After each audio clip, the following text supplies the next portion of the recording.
اور اس کے محبوب سے حقیقی محبت نصیب نہ ہو جائے.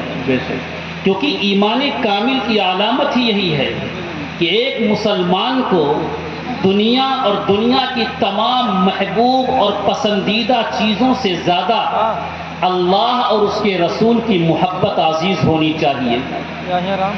چنانچہ جب ہجرت فرض ہوا بہت سارے لوگوں نے ہجرت کی، لیکن کچھ لوگ اپنے بیوی بچوں، اپنے زمین و جائیداد کی محبت میں آ کر کے ہجرت کا فریضہ انجام نہیں دے سکے.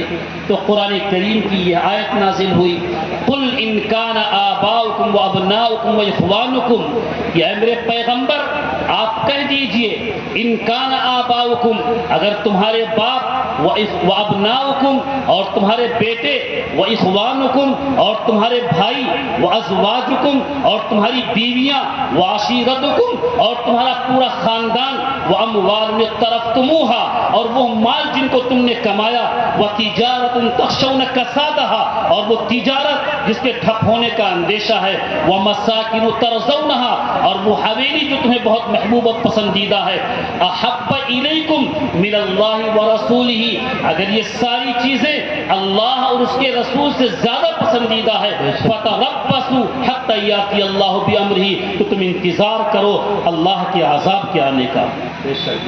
اس آیت کریمہ کا خلاصہ یہی ہے کہ ہمیں دنیا اور دنیا کی تمام محبوب اور پسندیدہ چیزوں سے زیادہ اللہ اور اس کے رسول کی محبت عزیز ہونی چاہیے. اسی کو کسی نے کہا ہے، دو جہاں کی کامیابی گر تجھے درکار ہے، ان کا دامن تھام لے جن کا محمد نام ہے صلی اللہ علیہ وسلم. آپ صلی اللہ علیہ وسلم نے بھی محبت کا تقاضا کیا، بتایا کہ لا یؤمن احدکم حتی اکون احب الیہ من والدہ وولدہ والناس اجمعین، تم میں سے کوئی شخص اس وقت تک کامل مومن نہیں ہو سکتا ہے جب تک کہ میں اس کی اولاد اور اس کے والدین اور تمام لوگوں سے زیادہ محبوب نہ ہوں. محبت کتنی عظیم چیز ہے، آپ اس کا اندازہ ایک واقعے سے لگائیں کہ ایک مرتبہ ایک صحابی جناب محمد رسول اللہ صلی اللہ علیہ وسلم سے سوال کرتے ہیں، متی قیام الساعہ، کہ اللہ قیامت کب قائم ہوگی؟ آپ نے فرمایا ما آتت لہا، تم نے اس کے لیے کیا تیاری کی ہے جو پوچھ رہے ہو کہ قیامت کب قائم ہوگی؟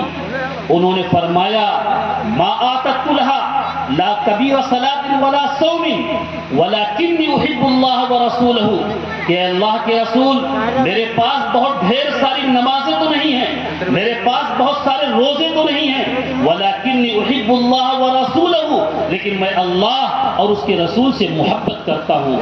اس جملے کو سنا تو اللہ کے نبی نے فرمایا المرء من ما احبا، انسان اس شخص کے ساتھ ہوگا جس سے اس نے محبت کی. اس کو تسلی دیا کہ انت ما من احببتا، تو اس شخص کے ساتھ ہوگا جس سے تو نے محبت کی. آپ ذرا سوچیں کہ قیامت میدان محشر جب سارے کے سارے لوگ پریشان ہوں گے، نفسی نفسی کا عالم ہوگا، کوئی کسی کو چاہنے والا نہیں ہوگا. دنیا کے اندر جو بڑے عزیز و اقارب شمار ہوتے ہیں، بیوی بچے بھائی بہن ایک دوسرے کو دیکھ کر کے بھاگیں گے. ایسے موقع پر اللہ کے نبی کہتے ہیں انتا ما من احببتا، تو اس شخص کے ساتھ ہوگا جس سے تو نے محبت کی ہے. اگر تم نے اللہ اور اس کے رسول سے محبت کی ہے تو رسول کے ساتھ ہوگا. دوسری جہاں فرمایا من احبنی کان معی فی الجنہ، جس شخص نے مجھ سے محبت کی وہ میرے ساتھ جنت میں داخل ہوگا. لیکن محبت کا تقاضا ضرور ہے، لیکن ہمیں اور آپ کو یہ دیکھنا ہے، پہلے معلوم کرنا ہے کہ کون کون سی چیزیں محبت میں داخل ہیں اور کون کون سی چیزیں محبت میں داخل نہیں ہیں. کہیں ایسا تو نہیں کہ ہم محبت کے جوش اور جذبے میں آ کر کے اپنے پیغمبر کے ساتھ افراط سے کام لیں، اپنے پیغمبر کے ساتھ غلو سے کام لیں، اپنے پیغمبر کے ساتھ ہم ایسے عقیدے گڑھ لیں جو اللہ کے ساتھ خاص ہو. کہیں ہم ایسا نہ ہو کہ محبت کے جوش میں آ کر کے ہم محبت کے بجائے عداوت کر بیٹھے. کہیں ایسا نہ ہو کہ ہم محبت کے نشے میں آ کر کے اللہ کے نبی کی بشریت کا انکار کر دے جس پر قرآن شاہد ہے۔ اس لیے ضرورت ہے کہ ہم محبت تو کریں لیکن محبت سمجھیں کہ اس کے تقاضے کیا ہیں اور اس کی چیزیں کیا ہیں۔ اللہ کے نبی جانتے تھے کہ میرا امتی ادنا سے ادنا امتی میرے شان میں کبھی گستاخی نہیں کرے گا، لیکن اندیشہ تھا کہ میری محبت میں کہیں ایسا نہ ہو کہ یہ میرے مقام سے بلند کر دے۔ اس واسطے اللہ کے نبی نے صاف لفظوں میں منع فرمایا، لا ترفعونی فوق حقی فإن اللہ تعالی اتخذنی عبدا قبل ان یتخذنی رسولا، کہ اے لوگوں مجھے میرے مقام سے بلند مت کرو، کیونکہ اللہ جل شانہ نے مجھے ایک پیغمبر بنانے سے پہلے مجھے اپنا ایک بندہ بنایا ہے۔ اس لیے ہم اور آپ بلکہ ہر شخص کلمہ پڑھنے والے کو محبت کرنی چاہیے۔ محبت کرنی اچھی چیز ہے، ہر شخص کو محبت کرنی چاہیے، اور ہر شخص محبت کا دعویٰ بھی کرتا ہے۔ ہر شخص کہتا ہے میں عاشق رسول ہوں، میں نبی کا شیدائی ہوں، میں اپنے پیغمبر سے محبت کرنے والا ہوں، لیکن یہ ایک دعویٰ ہے۔ دعویٰ بغیر دلیل کے مضبوط نہیں ہوتا۔ اگر میں کہہ دوں یہ زمین میری ہے تو آپ کہیں گے مولانا صاحب یقیناً آپ کی اگر ہے تو آپ اس کے کاغذات دکھائیے، آپ اس کا ثبوت دیجئے کہ آپ کی زمین کیسے ہے۔ اگر ہم دعویٰ کرتے ہیں کہ ہمیں اپنے محبوب پیغمبر سے محبت ہے تو اس کی دلیل چاہیے، اور دلیل قرآن کہتا ہے کہ محبت کی دلیل اطاعت ہے، محبت کی دلیل فرما برداری ہے، محبت کی دلیل آپ کے نقش قدم پر چلنا ہے۔ قرآن کہتا ہے یا ایھا الذین آمنوا اطیعوا اللہ ورسولہ ولا تولوا عنہ، اے ایمان والو اللہ اور اس کے رسول کی اطاعت کرو اور اسے روگردانی مت کرو۔ کہیں قرآن کہتا ہے وَمَن يُطِعِ الرَّسُولَ فَقَدْ أَطَاعَ اللَّهَ، جس نے رسول کی اطاعت کی اس نے اللہ کی اطاعت کی۔ کہیں قرآن کہتا ہے وَمَا آتَاكُمُ الرَّسُولُ فَخُذُوهُ وَمَا نَهَاكُمْ عَنْهُ فَانْتَهُوا، رسول جو تم کو دے اسے لے لو اور جس چیز سے منع کرے اس سے رک جاؤ۔ قرآن نے پیمانہ بتا دیا کہ محبت کے دعوے دار تو ہر شخص ہے، لیکن اللہ نے فرمایا قُلْ إِن كُنتُمْ تُحِبُّونَ اللَّهَ فَاتَّبِعُونِي يُحْبِبْكُمُ اللہ، کیا میرے محبوب پیغمبر آپ کہہ دیجئے کہ اگر تم لوگ اللہ سے محبت کرتے ہو فَاتَّبِعُونِی، تو میری اتباع کرو، میرے نقش قدم پر چلو، میرا کہنا مانو، یحببکم اللہ، اللہ تجھ کو اپنا محبوب بنا لے گا۔ اپنے طریقے کو چھوڑ دو، اپنے رسم و رواج کو چھوڑ دو، اپنے بنائے ہوئے طریقوں کو چھوڑو، نبی کی سنت کو اپناؤ، نبی کی زندگی کو اپناؤ، نبی کے لباس، نبی کا وضاقتہ، نبی کا رہن سہن، نبی کے معاملات کو اپنی زندگی کے اندر اتارو۔ یہ ہے اتباع اور پیروی۔ صحابہ کرام رضوان اللہ علیہم اجمعین نے اتباع کر کے، پیروی کر کے، نقش قدم پر چل کر کے، ایک ایک سنتوں پر عمل کر کے پوری دنیا کو قیامت تک آنے والے مسلمانوں کو لیے ایک پیغام دے کر کے چلے گئے کہ اتباع کسے کہتے ہیں، نقش قدم پر چلنا کسے کہتے ہیں۔ میں آپ کو ایک واقعہ بتاؤں، حضرت حذیفہ ابن یمان رضی اللہ تعالیٰ عنہ کا واقعہ ہے کہ آپ جب یمن کی دربار میں پہنچتے ہیں اور آپ کے سامنے ضیافت کے لیے دسترخوان لگایا جاتا ہے، آپ کھانا تناول فرماتے ہیں، کھانے کے دوران آپ کے ہاتھ سے ایک لقمہ گر جاتا ہے، فوراً حضرت حذیفہ ابن یمان کو حدیث یاد آتی ہے کہ اللہ کے نبی کا ارشاد ہے کہ اگر کھانے کے دوران کوئی لقمہ گر جائے تو اسے اٹھا کر کے استعمال کر لو، کوئی گرد و غبار لگ جائے اسے صاف کر لو، استعمال کر لو۔ اس حدیث پر عمل کرنے کے لیے حضرت حذیفہ ابن یمان رضی اللہ تعالیٰ عنہ اپنے ہاتھوں کو نیچے لے جاتے ہیں، بغل میں جو صاحب ہیں وہ کوہنی مارتے ہیں کہ اے حذیفہ ابن یمان تم کر کیا رہے ہو؟ یہ مدینہ کا دسترخوان نہیں ہے، یہ یمن کا دسترخوان ہے، اگر تم نے یہاں گرا ہوا لقمہ کھا لیا تو یہ لوگ ایران والے کہیں گے یہ مدینہ کے لوگ کتنے نچلے قسم کے لوگ ہیں، انہیں کھانے کا بھی سلیقہ نہیں ہے، انہیں پینے کا بھی طریقہ نہیں ہے، یہ تو بڑے نچلے قسم کے انسان ہیں۔ لیکن حضرت حذیفہ ابن یمان نے اس بھرے ہوئے دربار میں کیا جواب دیا ہے جو آب زر سے لکھنے کے قابل ہے۔ انہوں نے فرمایا آترک سنت حبیبی صلی اللہ علیہ وسلم لہؤلاء الوقع، کیا میں ان احمقوں کی وجہ سے، کیا میں ان بیوقوفوں کی وجہ سے اپنے آقا کی سنت کو ترک کر دوں؟ یہ ہرگز نہیں ہو سکتا ہے۔ وہ بھرے دربار میں اللہ کے نبی کی سنتوں کو زندہ کرنے والے تھے، اور آج ہم کتنی سنتوں کو اپنی زندگیوں سے نکال رہے ہیں، ختم کر رہے ہیں۔ آج اس کا نتیجہ کیا ہے اور آپ جانتے ہیں۔ ایک واقعہ اور میں بتاؤں، جب قرآن کریم کی یہ آیت نازل ہوئی، انما الخمر والمیسر والانصاب والازلام رجس من عمل الشیطان فاجتنبوه لعلکم تفلحون، تو اللہ کے نبی نے کہا کہ ایک منادی کو بلایا اور کہا جاؤ مدینہ کی گلی میں آواز لگا دو کہ آج سے شراب حرام قرار دے دی گئی۔ وہ شخص مدینہ کی گلیوں میں نکلتا ہے اور آواز لگاتا ہے الا ان الخمر قد حرمت، الا ان الخمر قد حرمت، خبردار شراب حرام قرار دے دی گئی۔ کسی نے کوئی تحقیق نہیں کی، یہ تھا اتباع کہ جن کے منہ کے اندر شراب تھا انہوں نے کلی کر دیا، جن کے ہاتھوں میں شراب کا گلاس تھا گلاس کو توڑ دیا، گھروں پہ گئے مٹکوں سرائیوں میں جو شراب بھرا ہوا تھا اس کو اس طریقے سے توڑا کہ مدینہ کی گلیوں میں شراب اس طرح بہ رہا تھا جیسے کہ برسات کا رکا ہوا پانی بہ رہا تھا۔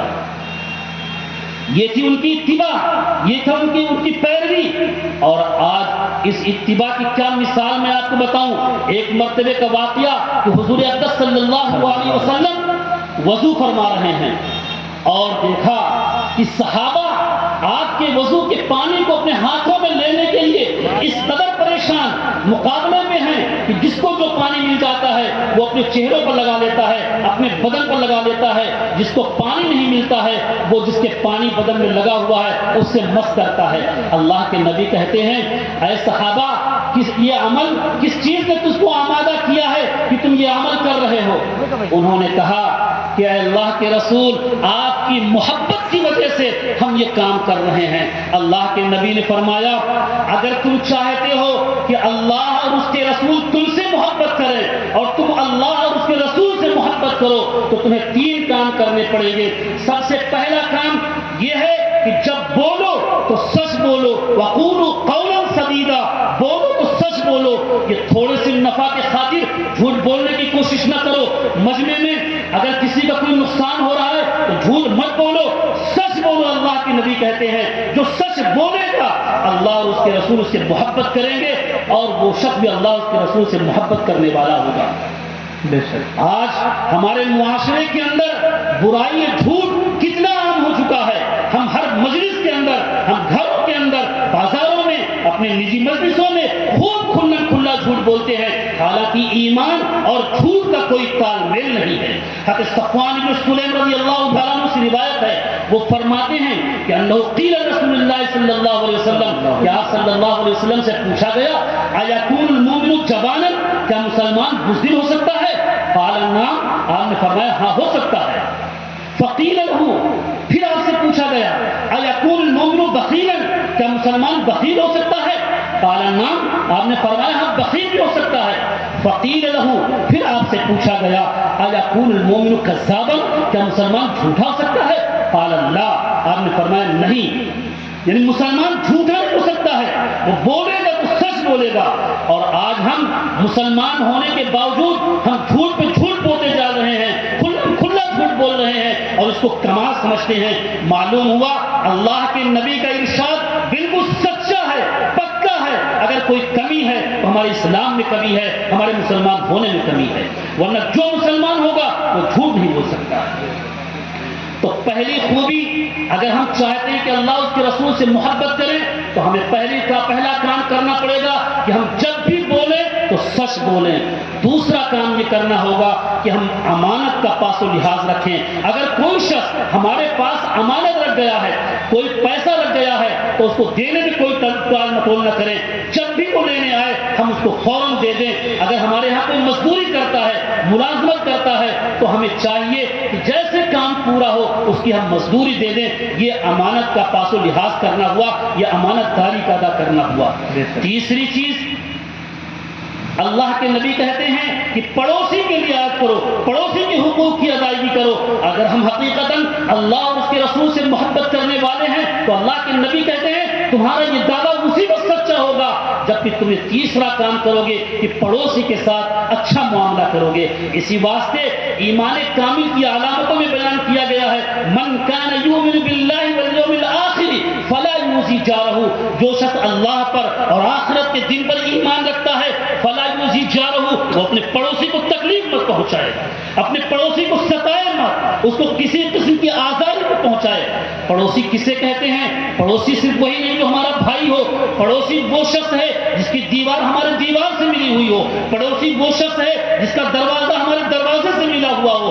ایسے لوگوں کے لیے ضروری ہے اس کا مذہب کیا ہے، اس کا رنگ کیا ہے، اس کا نسب کیا ہے، وہ کیسا ہے، اس سے کوئی لینا دینا نہیں۔ پڑوسی کا پاس و لحاظ رکھنا یہ اللہ اور اس کے نبی سے محبت کی علامت بیان کی گئی ہے۔